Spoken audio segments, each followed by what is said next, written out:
Kanpur ATM machine में steel की plate लगाकर ठगी करने वाले दो साथी अभियुक्तों को कानपुर पुलिस कमिश्नरेट की साइबर टीम ने धर दबोचा और उनके पास से 2 अदद मोबाइल, 38 डेबिट और credit card, 8 ATM, steel plate, bank passbook, एक चेक बुक, 4 पहिया वाहन बरामद किया और अभियुक्तों को जेल भेज रही है। कानपुर पुलिस कमिश्नरेट की टीम को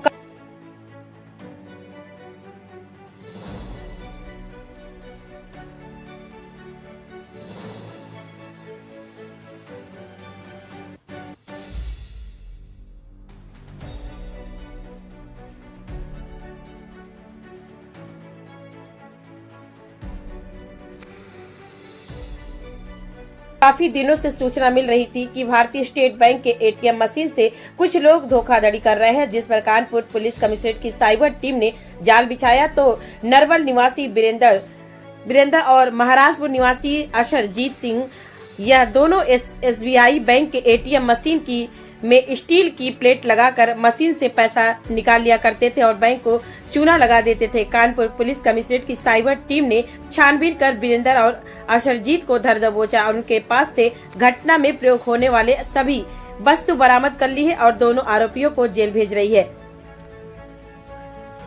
ये एसबीआई बैंक मैनेजर के द्वारा सीपी सर को अप्रोच किया गया था अपनी समस्या को लेकर के। उनके द्वारा ये बताया गया कि उनके कुछ बैंक से शिकायत मिल रही है कि जब वहाँ आने वाले ग्राहक एटीएम मशीन से पैसा निकालते हैं तो एटीएम से पैसा उनके ड्रॉ हो जाता है, लेकिन मशीन से पैसा वापस बाहर नहीं आता है और वो ये सोच करके एटीएम से बाहर चले आते हैं कि शायद मशीन में कुछ खराबी होगी, थोड़ी देर बाद वो पैसा उनके अकाउंट में स्वतः वापस आ जाएगा।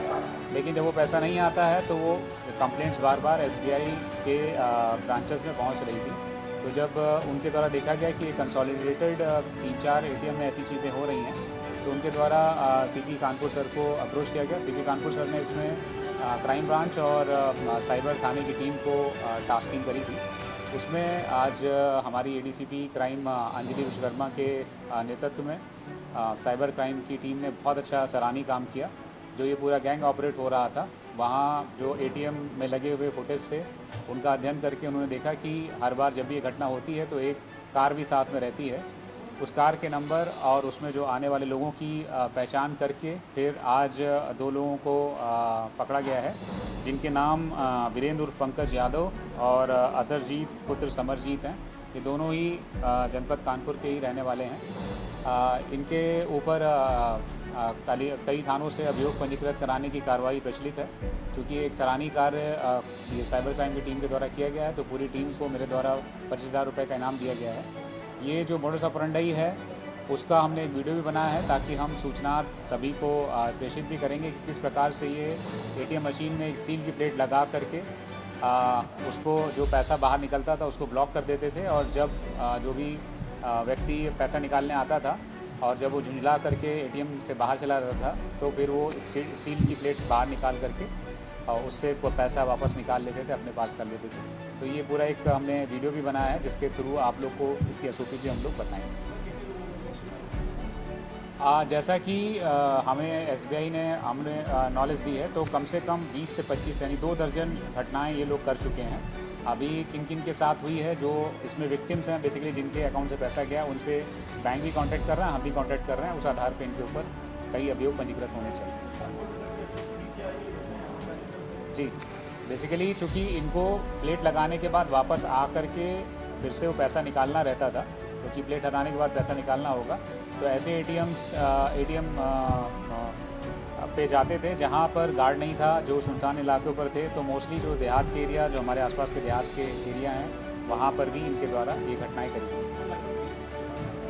लगभग 2 दर्जन, हाँ, लगभग 2 दर्जन। इसके बारे में कोई जानकारी है? इसके बारे में वही हम लोग एसबीआई से कांटेक्ट में हैं। जैसे हम लोग सारे वादी मिलते जाएंगे, हम लोग उसका अनुमान लगा पाएंगे। नहीं, हाँ, एसबीआई के जो एसबीआई के एटीएम के जो भी उसमें चीज़ें थी, उन्होंने अध्ययन कर लिया था कि कैसे इसको सील का प्लेट और उसमें जो एक चाबी लगती है, कैसे उसके माध्यम से इसको सर्कमवेंट किया सकता है। इसलिए उदी पर जा रहे हैं।